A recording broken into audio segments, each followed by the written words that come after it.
Bismillah wassalatu wassalamu ala sayyidina Rasulillah. Assalamualaikum warahmatullahi wabarakatuh.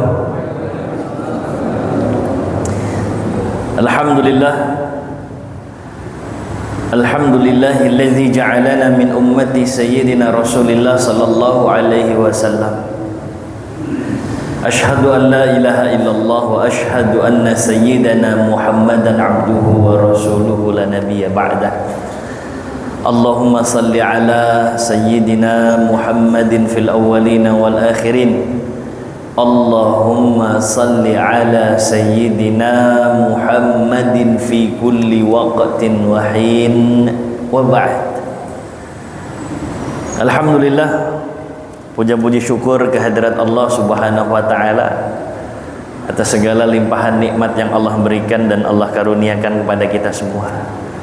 Semoga kita bisa menjaga amanah nikmat yang Allah berikan, sehingga setiap nikmat dan karunia yang Allah titipkan ini bisa terus kita manfaatkan demi terus mendekat kepada Allah Subhanahu wa taala. Salawat dan salam semoga selalu tercurahkan kepada junjungan kita, kekasih kita, contoh terbaik kita, qurratu a'yunina, sang pemberi syafaat, Rasulullah Sayyiduna Muhammadin. Juga kepada keluarga Rasulullah sallallahu alaihi wasallam, para sahabat Rasulullah sallallahu alaihi wasallam, dan kepada seluruh umat Rasulullah sallallahu alaihi wasallam. Baik jemaah yang dimuliakan Allah Subhanahu wa taala, Allahumma la ilma lana illa ma 'allamtana innaka antal alimul hakim. Allahumma anfa'na bima 'allamtana wa 'allimna ma yanfa'una warzuqna 'uluman tanfa'una fid dini wad dunya wal akhirah. Allahumma inna na'udzubika min 'ilmin la yanfa' wa min qalbin la yakhsha' wa min nafsin la tashba' wa min du'ain la yusma' wa la yustajabu lah birahmatika ya arhamar rahimin.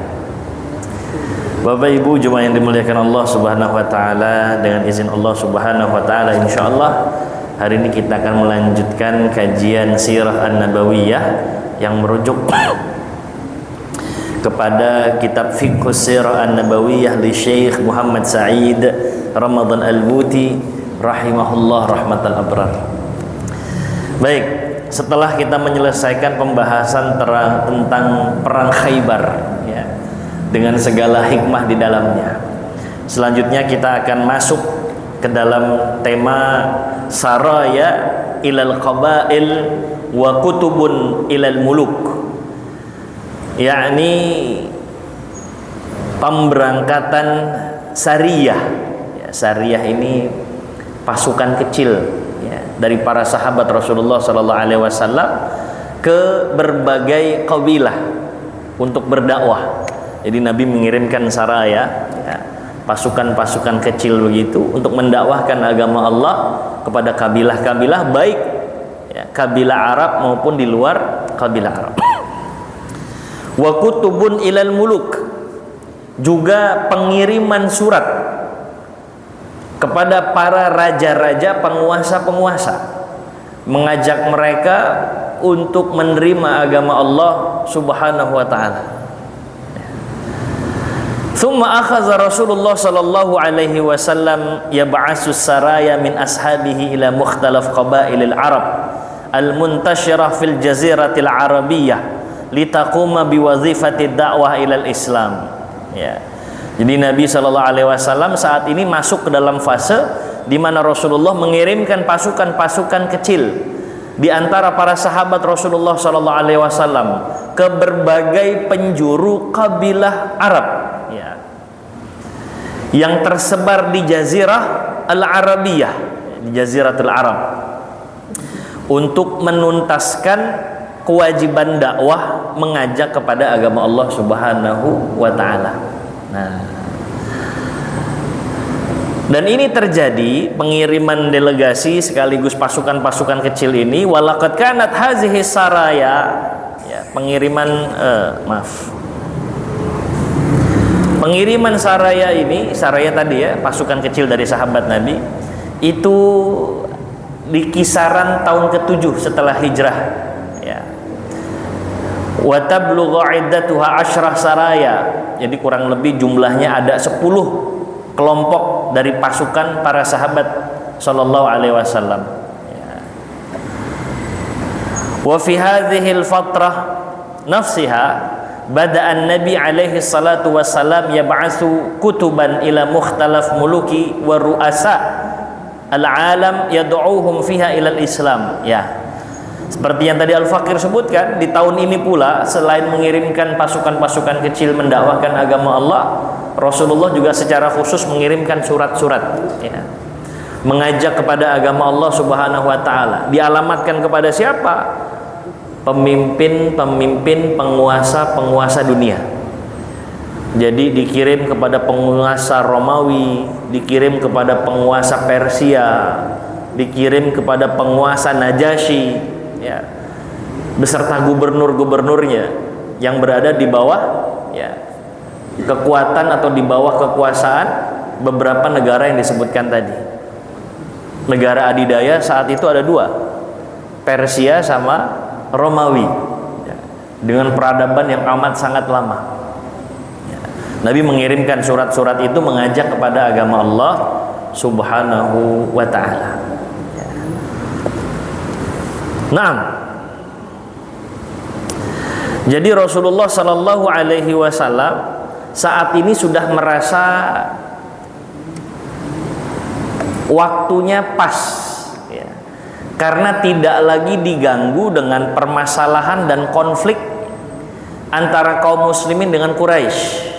Sudah mulai bisa bernafas lega setelah perjanjian di Sulhul Hudaybiyah itu ya.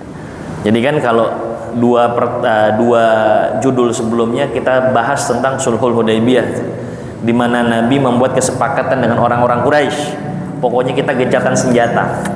Berapa tahun tuh perjanjian itu? Ingat gak?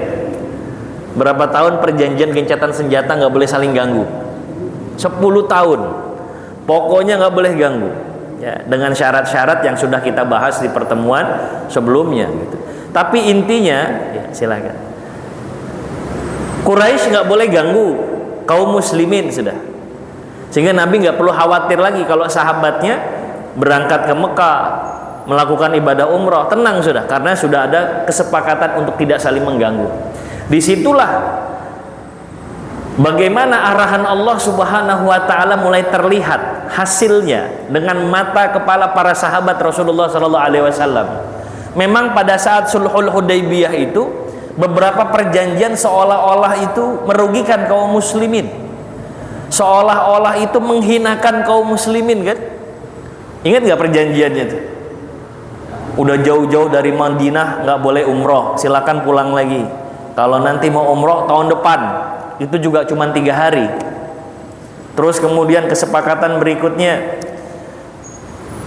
kalau ada kaum muslimin yang mau kembali ke Mekah jangan dihalang-halangi. Tapi kalau ada orang Mekah mau beriman kepada Allah dan Rasulnya, mengarah ke Madinah, harus dikembalikan ke Mekah. Kan beberapa poinnya begitu ya. Seolah-olah menghinakan kaum muslimin.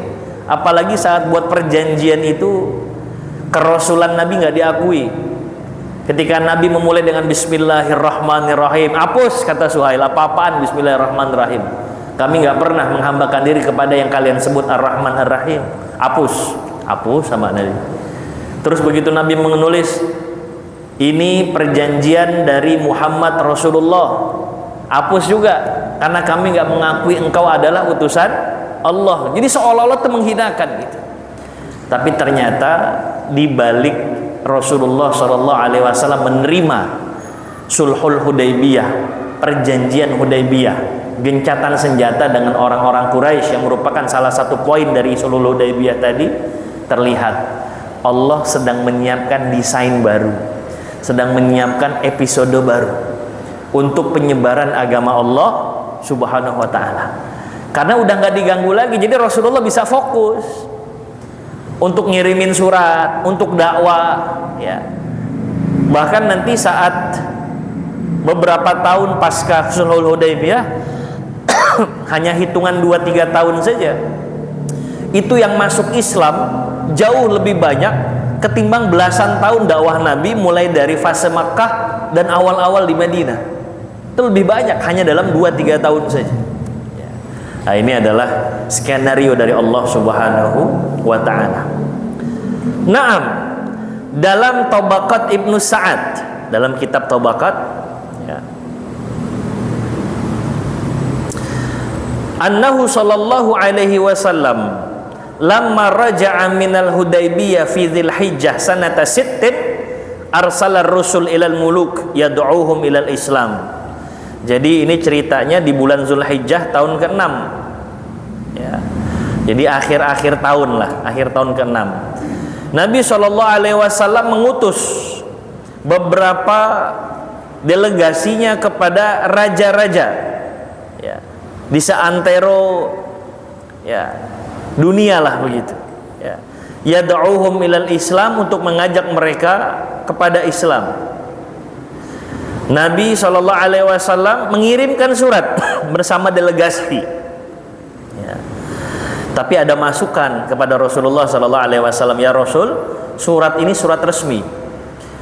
Penguasa-penguasa di Persia, di Romawi, kalau dikirimin surat, mereka nggak akan mau baca kecuali surat itu benar-benar formal. Termasuk di antara tanda-tanda surat itu formal adanya khatam, ya, adanya stempel. Maka Nabi SAW buat stempel saat itu. Dari mana? Dari cincinnya Nabi. Jadi Nabi bikin cincin, di situ diukir Muhammadun Rasulullah gitu. Ya. Jadi ini ukiran-ukiran cincin ini. Asal muasalnya ya saat Nabi diminta untuk buat stempel, jadi Nabi tinggal cedek gitu, ya, dengan cincinnya, jadilah stempel Muhammad Rasulullah, ya. Maka dengan itu Nabi SAW membuat stempel dari cincin beliau SAW, ya. Setelah distempel surat-surat itu, fakharaja sittatu nafarin fi yaumin wahidin, dalam satu hari Rasulullah mengirimkan 6 delegasi, Persia, Romawi, Najasyi, ya, semua dikirimkan. Dan itu di bulan Muharram tahun ke-7. Jadi awal tahun ke-7. Ya. Dan hebatnya Nabi sudah mempersiapkan itu dengan matang. Bagaimana bisa Rasulullah menyiapkan dengan matang? Iya, karena semua delegasi yang diutus oleh Nabi itu sudah menguasai bahasa masing-masing. Jadi hebat Nabi itu, udah dipersiapkan supaya bisa melakukan hiwar, percakapan, komunikasi, ya. Maka sesiapa yang ingin selamat dari satu kaum, pelajarilah bahasanya. Nabi sudah memikirkan itu. Dikirim ke Persia, mereka yang dikirim Persia harus menguasai bahasa Persia. Gimana mau mendakwahkan kepada orang-orang Persia kalau mereka itu nggak paham apa yang kita dakwahkan, gitu, ya. Jadi ini penting. Modal bahasa. Selain itu tentu saja, ya, dibekali dengan, kalau bahasa sekarang mah, kemampuan public speaking yang baik begitu, ya. Jadi Nabi sudah persiapkan dengan matang. Jadi nggak asal cuma ngasih surat, nggak, ya. Udah disiapin mutarjim, penerjemahnya udah disiapin, translatornya udah disiapin, ya. Wa kana kullu rajulin, setiap orang yang dikirim oleh Nabi, yatakallam bilisanil qaum, mereka berbicara dengan bahasa kaum yang dituju, ya. Alladzina ba'atsahu ilaihim, ya. 6 utusan. Yang pertama, Rasulullah SAW mengutus seorang sahabat namanya Amr bin Umayyah Ad-Damiri. Dikirim kemana? Ke Najasyi. Najasyi ini sebutan pemimpin, ya. Najasyi itu di Ethiopia, di Habasyah. Raja Habasyah disebutnya Najasyi. Kalau di kita nyebutnya raja. Kalau di Mesir disebutnya Fir'aun. Fir'aun itu bukan nama ya Pak, jangan salah ya. Fir'aun itu bukan nama. Fir'aun itu penguasa, artinya namanya macam-macam, ada Ramses 1, Ramses 2 gitu, itu namanya. Tapi Fir'aun itu sebutan bagi pemimpin ya. Kalau di Persia itu Kisra, sementara di Romawi disebutnya Kaisar. Kaisar bahasa Arabnya ya. Jadi macam-macam penyebutannya. Najasyi bukan nama, sebagaimana Fir'aun juga bukan nama, sebutan pemimpin saja ya. Baik,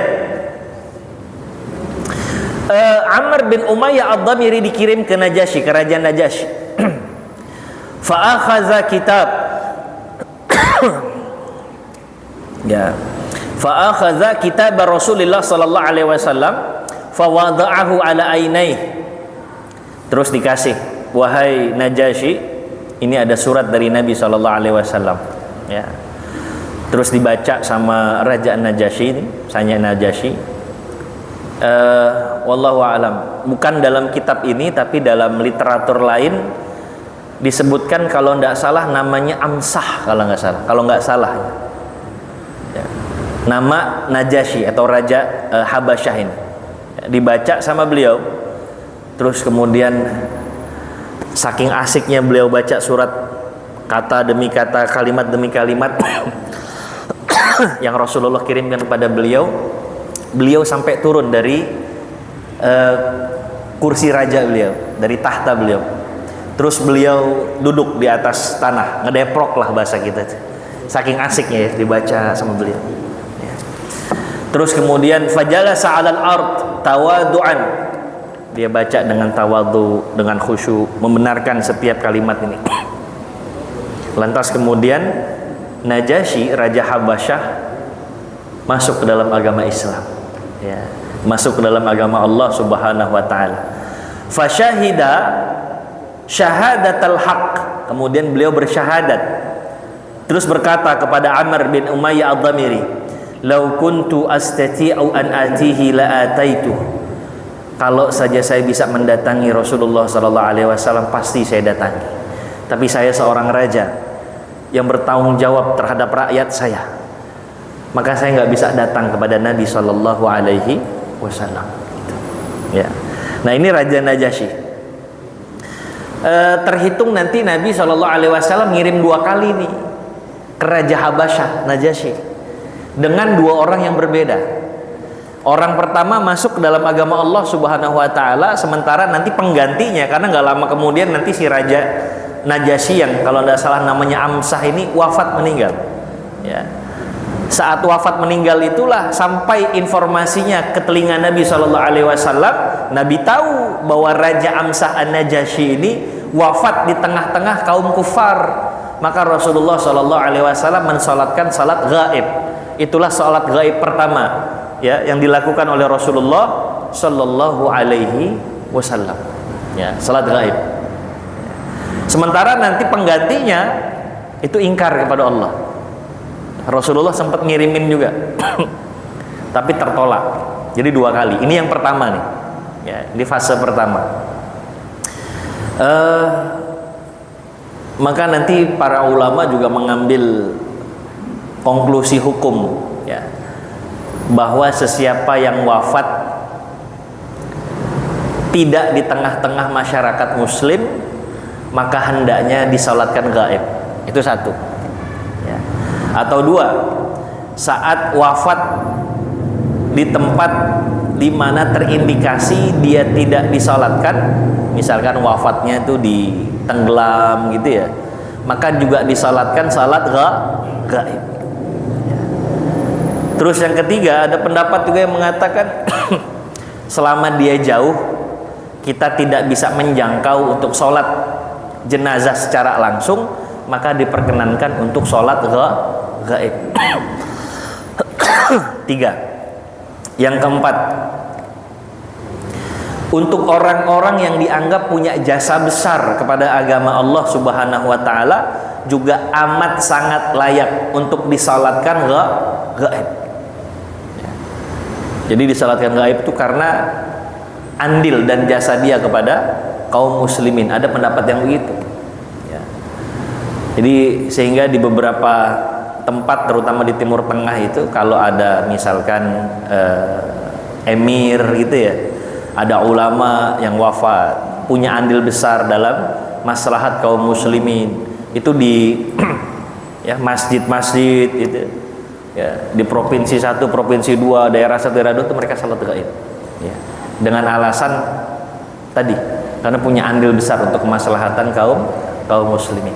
Ala kulli hal, Raja Najasyi yang didatangi oleh Amr bin Umayyah Ad-Damiri menyatakan keislamannya dengan izin Allah Subhanahu wa taala. Ini fasenya panjang sampai kemudian beliau menerima agama Allah Subhanahu wa taala. Semenjak beberapa sahabat Nabi di tahun kelima setelah kenabian itu hijrah ke Habasyah, dipimpin oleh Ja'far bin Abi Thalib. Kalau jemaah masih ingat kisahnya itu, saat Nabi nggak bisa mempertahankan keselamatan para sahabat-sahabatnya, Nabi lantas memberikan satu masukan kepada para sahabat dan meminta untuk hijrah ke Habasyah. Kata Nabi, di sana ada seorang raja yang tidak akan menzalimi kalian, Raja Najasyi ini. Ya. Ja'far bin Abi Thalib ke sana. Terus kemudian gak berapa lama tersiar kabar informasi bahwa orang-orang Quraisy semuanya sudah mengikuti agama Rasulullah Sallallahu Alaihi Wasallam, agama Islam, yang dari Habasyah pulang kegirangan. Nggak taunya beritanya berita hoax. Begitu balik, mereka bukannya beriman kepada Allah, tapi makin jadi mengganggu kaum muslimin, terutama Rasulullah Sallallahu Alaihi Wasallam. Berangkat lagi tuh ke Habasyah untuk yang kedua, dipimpin oleh Ja'far bin Abi Thalib radhiyallahu taala anhu wa arda. Dikejar ya. Dikejar sama delegasi orang Quraisy, orang-orang Quraisy, Amr bin As salah satunya. Amr bin As nanti nyampe di sana mencoba untuk memprovokasi Raja Habasyah Najasyi ini. Ya. Dengan kata-kata apa? Coba kamu tanya wahai raja, apa pendapat Ja'far dan kawan-kawannya ini terkait dengan Isa, putra Maryam? Karena tahu konsepnya berbeda. Oh, ternyata Ja'far bin Abi Thalib ini memaparkan dengan sangat luar biasa, sehingga Raja Najasyi saja sampai menangis mendengar itu. Kata beliau, perbedaan antara apa yang disampaikan Ja'far dengan apa yang saya pahami, perbedaannya hanya seperti lidi ini. Jadi dia ngangkat kayak ada lidi gitu ya, bedanya tipis sekali, kurang lebih sama gitu. Nah, disitulah beliau mulai mengimani ya. Walaupun nanti terakhir beliau diajak oleh Nabi SAW untuk masuk dalam agama Islam ya, dan beliau menerima ya ajakan Rasulullah SAW. Nah ya, terus kemudian Rasulullah SAW juga mengirim sahabat yang lain. Dalam kitab Fiqh Sirah disebutkan Rasul mengirim Dihyah bin Khalifah Al-Kalbi kepada Heraklius Malikur Rum ya, bahasa Arabnya Herakl ya, atau Herakla atau Herkal, macam-macam orang nyebutnya, tapi kalau bahasa Latinnya Heraklius ya. Ngirim surat. Heraklius pemimpin Rum. Terus lantas kemudian dititipkan kepada salah satu gubernur Basra yang di bawah kekuasaan Romawi ini ya, minta supaya menyerahkan kepada Heraklius, Herakla. Begitu sampai surat itu kepada Heraklius, dia baca ya, di dalamnya tertulis Bismillahirrahmanirrahim min Muhammadin. Surat ini dari Muhammad, Rasulillah, keutusan Allah, ila Herakla, kepada Heraklius, azimir Rum, penguasa Romawi. Salamun ala man ittaba'al huda. Keselamatan bagi mereka yang mengikuti petunjuk Allah Subhanahu wa taala. Jadi kalau nggak ikut petunjuk Allah nggak selamat, begitulah kurang lebih tulisannya. Amma ba'd, selanjutnya, fa inni ad'uka bidi'ayatil Islam. Aku mengajak dirimu wahai penguasa Romawi untuk engkau masuk ke dalam agama Islam. Aslim taslam. Kalau kau masuk ke dalam agama Islam, maka kau akan selamat, kata Rasulullah. Ya. Wa aslim yu'tikallahu ajraka marratain. Begitu kau masuk ke dalam agama Allah, masuk ke dalam agama Islam, maka Allah akan memberikan ganjaran berkali-kali lipat. Pertama, karena memang beliau bisa menjadi role model bagi pengikutnya. Maka setiap pengikut yang nanti masuk Islam karena wasilah beliau pun akan mendapatkan pahala. Maka disebutkan oleh Nabi, kalau kau mau menerima agama Allah, pahalamu berkali-kali lipat, ya. 2 kali lipat banyak dari yang lain. Wa in tawallaita, tapi kalau kamu menolak, saya kasih tahu, kata Nabi, fa inna 'alaika ismul arisin, kau pun akan menanggung dosanya orang-orang yang mengikuti dirimu. Jadi pengikut-pengikutmu pun kau akan tanggung gitu, karena kau menolak jalan masuknya agama Allah Subhanahu wa ta'ala. Wa ya ahlal kitab, kata Rasulullah. Rasulullah mengutip dari Al-Quran, ya. Wahai para ahlul kitab, ta'alau ila kalimatin sawa bainana wa bainakum, mari kita bersepakat dengan kalimat yang satu di bawah kalimatullah, ya. Alla na'buda illallah wala nusyrika bihi syai'a. Janganlah kita itu menghambakan diri kecuali hanya kepada Allah, dan jangan menyekutukan Allah dengan apapun. Wala yattakhidha ba'duna ba'dan arbaban min dunillah. Jangan sampai kita mengambil tuhan-tuhan lain selain Allah. Ayolah ikut bersama kami, kita serukan Zat yang Maha Esa, Allah Subhanahu wa ta'ala, Zat yang satu. Fa in tawallau faqulu syhadu bi anna muslimin. Apabila mereka menolak, katakanlah bahwa kami bersaksi bahwa kami adalah orang-orang yang berserah diri. Ibnu Sa'ad dalam Tabaqatnya menceritakan, setelah Heraklius membaca kitab itu, beliau berkata kepada petinggi-petinggi yang dikumpulkan oleh beliau itu,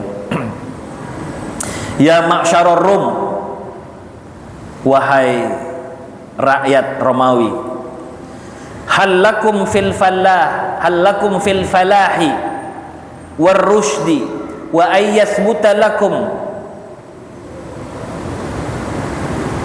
mulkakum wa tattabi'una ma qala Isa ibn Maryam. Apakah kalian tetap mengharapkan kemenangan? Apakah kalian menginginkan sesuatu yang jelas dan lurus? Apakah kalian pengen kerajaan kita ini langgeng terus dan kalian mengikuti apa yang dikatakan oleh Isa putra Maryam? Maka orang-orang Romawi mengatakan, wa madzaka ayuhal malik, ayuhal malik. Terus apa yang harus kita lakukan? Kita mau mendapatkan kemenangan, kita mau kerajaan kita ini langgeng terus ilal abad, seterusnya. Apa yang harus kita lakukan? Tiba-tiba Heraklius ngomong apa? Tattabi'una hadzal nabiyil arabi. Ikuti nabi Arab ini, yakni Nabi Muhammad sallallahu alaihi wasallam. Kata Heraklius, ikuti nabi ini, ya. Terus lantas kemudian mendengar itu, orang-orang Romawi langsung bereaksi. Qalu fahasu hisatan humurul wahsh. Ya. Jadi mereka tuh misuh-misuh, ya, keluar kata-kata sumpah, bangkit kemarahan mereka. Watanajazu, mereka menentang apa yang dikatakan oleh Heraklius. Rafa'u as-salib, lantas mereka mengangkat salib mereka. Pokoknya nggak setuju. Setelah Heraklius bilang ikuti nabi Arab ini, mereka ngamuk itu. Kami nggak mau. Falamma ra'a Herakl, ya, zalika minhum ya isa min islamihim wa khaufa ala nafsihi wa mulkihi fasakatahum. Setelah melihat fenomena orang-orang ngamuk itu, putus asa seorang Heraklius itu, ya. Dia takut kekuasaannya akan menghilang, dia takut bahkan nyawanya terancam. Setelah itu Heraklius ya pesimis, orang-orang itu mau menerima agama Islam ya. Disitulah Heraklius menenangkan masyarakatnya, rakyatnya. Dia bilang begini ya, innama qultu lakum ma qultu li akhtabirakum li anzura kaifa salabatukum fi dinikum. Jadi kalau bahasa terjemah bebasnya gini, saya cuma ngetes doang barusan, kalian berpegang teguh dengan agama kalian apa enggak gitu. Jadi jangan khawatir ya, tadi saya cuma ngetes doang, padahal dia takut tuh ya. Dia takut kekuasaannya hilang. Sebenarnya udah ada kecenderungan sedikit tadi ya, ketika beliau bilang ikuti agamanya Raja Arab ini, dikirain semuanya manut gitu. Ternyata mereka nggak setuju, orang-orang Romawi nggak setuju ya. Lantas ngedown mental seorang Heraklius, dia takut hilang kekuasaannya, maka dia gadaikan apa yang sebenarnya sudah sedikit dia yakini itu ya. Baik, tadi saya cuma bercanda doang kalau bahasa kita gitu, pengen ngecek doang, kalian berpegang teguh dengan agama kalian apa enggak gitu. Ternyata kalian berpegang teguh. Baik, kalau gitu kita tetap dengan agama kita. Wah, fasajadu lahu. Lantas kemudian orang-orang Romawi itu merasa tenang, ternyata di prank gitu ya, ternyata dibohongin, dites doang. Akhirnya mereka kalau mereka penghormatan tuh sujud gitu, bersujud kepada Heraklius ya. Artinya ya sudah, mereka tetap dengan agama mereka. Nah, itu Heraklius ya. Terus lantas kemudian di tempat yang lain Rasulullah Shallallahu Alaihi Wasallam juga mengirim seorang sahabat namanya Abdullah bin Huzafah As-Sahmi ya. Abdullah dikirim sama Rasul kemana? Ila Kisra. Kisra tadi mana? Raja Persia ya. Dikirim kepada Raja Persia. Yad'uhu ilal Islam, sama tugasnya mengajak kepada agama Allah Subhanahu wa taala. Wa arsala ma'ahu ilaihi kitaban, mengiringi perjalanan Abdullah beliau juga membawa surat khusus dengan stempel dari Nabi sallallahu alaihi wasallam. Kemudian Abdullah berkata, aku serahkan surat ini kepada Kisra ya. Faquri'a alaihi, dibaca tuh surat ya. Summa akhazahu famazzaqahu, setelah dia baca sedikit langsung disobek-sobek itu ya. Disobek-sobek surat ajakan kepada Islam dari Rasulullah sallallahu alaihi wasallam ya. Lantas kemudian Abdullah pulang kembali bertemu dengan Rasulullah dan dilaporkan, ya Nabi, Kisra sudah menyobek-nyobek ya, menyobek-nyobek surat yang sudah engkau beri, yang sudah engkau amanahkan kepada saya. Lantas Rasulullah sallallahu alaihi wasallam berkata dalam sabda beliau, mazzaqallahu mulkahu, Allah akan merobek-robek kerajaannya ya. Ya. Dan ini nanti terjadi, Persia berantakan ya. Jadi nanti saling berkhianat satu sama lain, hancurlah pokoknya dalamnya itu ya. Anak membunuh bapak, saudara membunuh saudara, semua penuh dengan intrik dan khianat itu ya. Jadi dibuat hancur-hancuran Persia itu ya. Sebagaimana saat Kisra merobek-robek surat dari Nabi, terobek-robek pula itu kerajaan Persia sesuai dengan apa yang didoakan oleh Rasulullah sallallahu alaihi wasallam. Ya. Tapi kejadian itu berlanjut.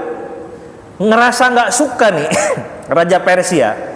Lantas dikirimlah ya satu surat kepada seseorang yang bernama Bazan. Bazan ini kaki tangan dari Kisra yang berada di Yaman. Ya, amiluhu alal Yaman. Ya. Tangan kanannya di Yaman. Anib'as min indika birrajulain jaldain ila hadzal rajul falyatiyani bihi. Perintah dari Kisra, kirimkan dua orang yang paling kuat kepada orang ini, kepada Muhammad, bawa dia ke hadapan saya, begitu kata Raja Persia ya.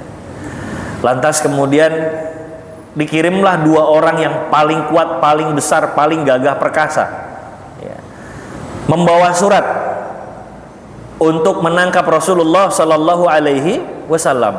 Ya. Sesampainya di kota Madinah, diserahkan surat dari Bazan kepada Nabi Sallallahu Alaihi Wasallam. Ya. Suratnya dibaca sama Nabi. Terus Nabi tersenyum. Kata Nabi, gini aja, hari ini kalian berdua pulang, besok kalian datang lagi. Ada satu informasi yang akan saya berikan kepada kalian besok. Jadi sekarang pulang dulu. Ya. Maka kedua utusan Bazan ini pulang. Ya. Besoknya dia datang lagi sesuai dengan apa yang diminta sama Nabi Shallallahu Alaihi Wasallam. Ya. Faja'ahu minal ghad, faqala lahuma. Terus Rasulullah berkata kepada dua orang utusan ini, kasih tahu sama orang yang ngirim kamu. Siapa namanya? Bazan ya, Bazan. Iya. Kasih tahu sama Bazan. Ya. Rajanya dia barusan mati, kata Rasul. Si Kisra nih, Raja Persia. Kasih tahu sama Bazan. Bazan kan kaki tangannya Raja Persia. Ngirim dua orang untuk ngejemput Nabi. Kata Nabi, kasih tahu kamu pulang, kasih tahu sama Bazan. Bazan adanya di Yaman, jauh dari Persia, jauh pula dari Madinah. Kata Nabi, kasih tahu sama Bazan, ya, rajanya sudah mati 7 jam yang lalu, kata Nabi. 7 jam yang lalu sudah mati. Maka pulanglah dua orang utusan ini. Ya, ternyata informasi juga sampai kepada Bazan bahwa Raja Kisra, ya, Raja Persia mati. Ya. Oh, setelah tahu itu, tahulah dia bahwa Nabi ini bukan orang sembarangan. Dia datangi Rasulullah Sallallahu Alaihi Wasallam, Bazan, terutama kedua orang yang diutus oleh Bazan itu beserta kaumnya dari Yaman. Mereka semua masuk ke dalam agama Allah Subhanahu Wa Taala. Ya, berhasil nih. Ya, Najasyi sama Bazan. Ya, Persia belum. Ya, Persia belum. Ini kaki tangan Persia yang ada di Yaman. Baik, ya.